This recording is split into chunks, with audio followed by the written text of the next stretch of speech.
Hello दोस्तों, आप सभी को कार्तिक मास की बहुत बहुत शुभकामनाएं। आज मैं आपके लिए लेकर आई हूँ कार्तिक महात्म्य का प्रथम अध्याय, जो कि इस प्रकार है। एक समय धर्म के गूढ़ रहस्यों, ज्ञान विज्ञान और शास्त्रों में वर्णित कथाओं पर गहन चर्चा करने हेतु 88,000 ऋषि मुनि नैमिषारण्य तीर्थ में एकत्रित हुए। उनके मध्य महर्षि वेदव्यास के योग्य शिष्य सूत जी महाराज ऐसे सुशोभित हो रहे थे जैसे आकाश में तारों के मध्य चंद्रमा। धर्म के सभी गूढ़ रहस्यों, 4 वेदों, 6 शास्त्रों और 18 पुराणों के ज्ञाता श्री सूत जी ने से सोनक आदि 88,000 ऋषि मुनियों ने कहा, हे मुनिश्रेष्ठ श्री सूत जी, आप कृपा करके हमें कोई ऐसा सरल उपाय बताइए जिससे हमारी इस महाघोर कलयुग के प्रहार से रक्षा हो सके। समस्त ऋषि मुनियों के मुख से यह बात सुनकर श्री सूत जी बोले, तुम्हारी श्रद्धा तथा प्रभु भक्ति देखकर मेरा हृदय बहुत प्रसन्न है। इसी से आज मैं तुम्हें कार्तिक महात्म्य की पावन कथा सुनाता हूँ। इसके सुनने से इस कालिकाल में मनुष्य के समस्त पाप नष्ट हो जाते हैं और मनुष्य वैकुंठ में वास पाता है। सो आप सावधान होकर सुनिए। एक समय सभी जीवों का भला चाहने वाले ब्रह्मा जी के पुत्र श्री नारद मुनि ब्रह्मलोक में पहुंचकर जगत रचयिता श्री ब्रह्मा जी को नतमस्तक प्रणाम करके विनीत भाव से पूछने लगे, हे जगत पिता, कृपा करके आप कोई ऐसा धर्मोपदेश सुनाने की कृपा करें जो इस कलिकाल में सब पापों को नष्ट करके मोक्ष देने वाला हो। नारद जी की श्रद्धा युक्त बात सुनकर ब्रह्मा जी बोले, हे पुत्र, तुमने संसार के कल्याण हेतु यह बात पूछी है। तुम्हारी भगवान के चरणों में सच्ची श्रद्धा और भक्ति देखकर आज मैं तुम्हें कार्तिक मास का पावन महात्म्य सुनाता हूँ, जिसके पढ़ने और श्रवण करने से मनुष्य के समस्त पाप नष्ट हो जाते हैं और वह इस संसार में सुख भोगकर अंत में वैकुंठ धाम को प्राप्त करता है। यह कार्तिक मास भगवान को अत्यंत प्रिय है।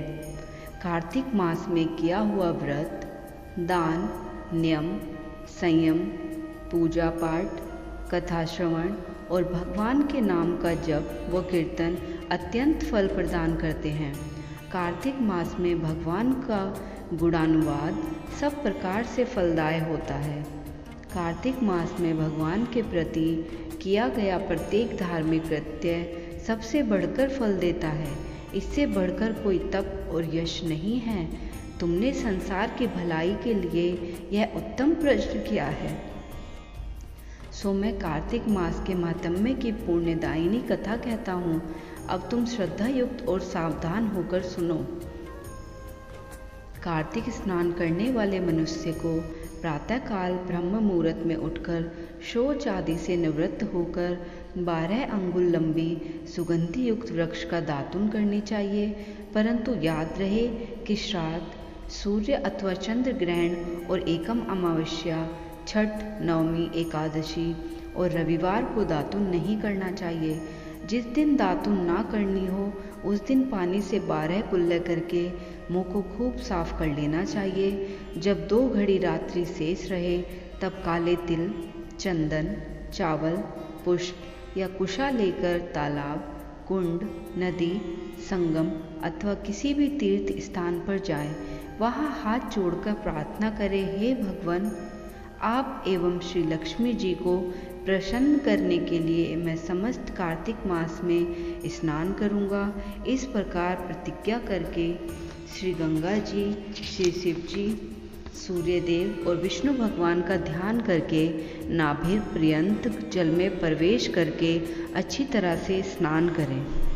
फिर जल से बाहर निकलकर देवता, ऋषि और पितरों का तर्पण करें। स्नान करके भेड़ बकरी की धूल से बचना चाहिए तथा छींक, थूक, कुत्ता, कौवा, ऊंट, उल्लू आदि से भी बचना चाहिए। यदि भूलवश इनमें से किसी का स्पर्श हो जाए तो पुनः स्नान करना चाहिए। मिथ्यावादी और नीच प्रकृति वाले मनुष्यों से वार्तालाप नहीं करना चाहिए।